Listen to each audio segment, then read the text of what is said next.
before the chaos of Raccoon City, before the nightmare that would hunt one woman through burning streets, there was a simple problem inside the laboratories of the powerful pharmaceutical giant, Umbrella Corporation.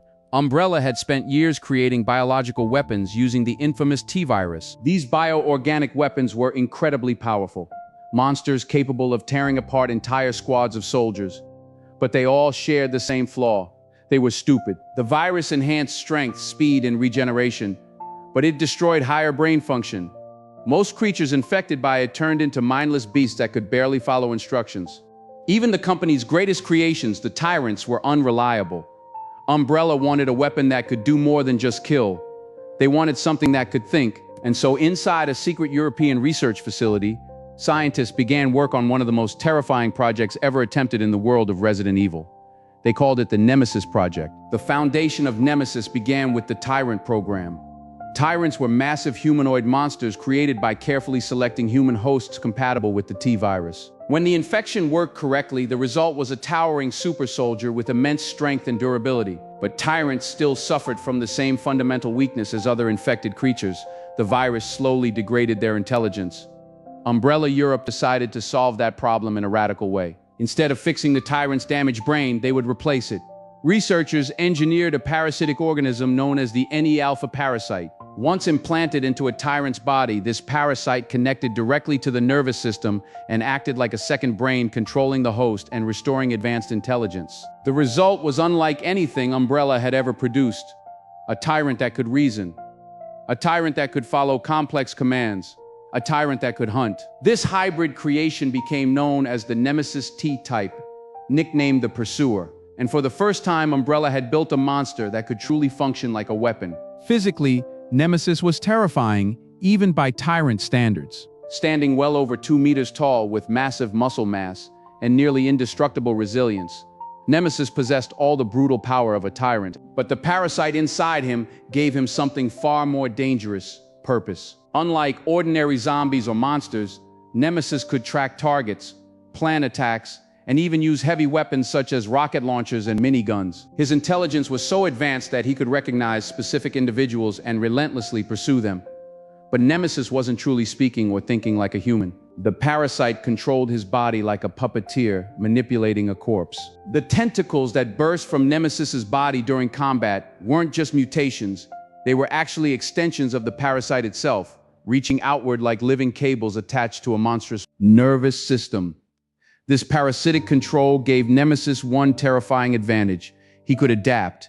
Each time he took damage, his body could mutate and regenerate, evolving into more dangerous forms. The monster was designed to become stronger the longer it fought, and Umbrella had the perfect battlefield to test it. In September of 1998, a disaster erupted in the quiet American town of Raccoon City.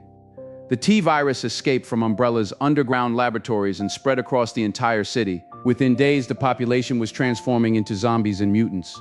To Umbrella, the outbreak wasn't just a tragedy, it was a test site. The company secretly deployed Nemesis into the city with one specific mission: eliminate every surviving member of the elite police unit known as STARS. These officers had previously survived the mansion incident and discovered Umbrella's illegal experiments. As long as they lived, they were dangerous witnesses. So Umbrella sent Nemesis to silence them forever.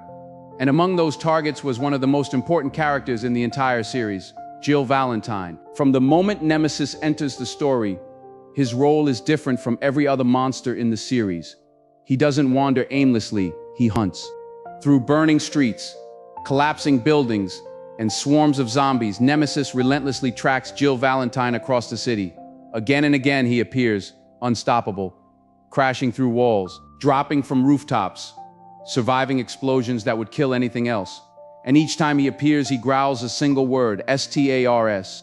It's one of the most chilling moments in gaming history, because it proves something terrifying.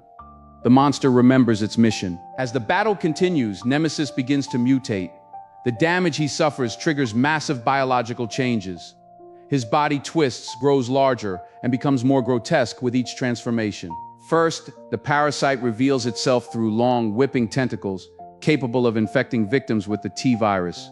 Then the creature mutates further, losing its humanoid appearance entirely. Muscle tears open, flesh expands, bones distort. The once human-shaped tyrant becomes something far worse, a monstrous bioweapon barely recognizable as a living creature. But even in these mutated forms, the parasite inside remains in control. The hunt continues. In many ways, Nemesis represents the peak of Umbrella's early bioweapon research. He combines everything the company ever wanted: tyrant strength, viral regeneration, tactical intelligence, target recognition, weapon usage. He isn't just a monster. He is a prototype super soldier designed to replace conventional military forces. But Nemesis also represents the ultimate flaw of Umbrella's ambitions, because once unleashed, creatures like this cannot truly be controlled. They only know their objective, and they will destroy everything in their path to complete it. Even after the destruction of Raccoon City, the legend of Nemesis lived on. In the world of Resident Evil lore, the Nemesis project proved that parasites could control infected hosts and restore intelligence to viral mutations. This idea would later inspire other terrifying experiments throughout the series, but none of them captured the same fear as the original pursuer. Because Nemesis wasn't just another boss monster. He was the embodiment of a nightmare. Every player understands instinctively, a creature that never stops chasing you. And that is the dark story behind the creation of Nemesis. The relentless hunter that turned Resident Evil 3, Nemesis, into one of the most terrifying survival horror experiences ever made.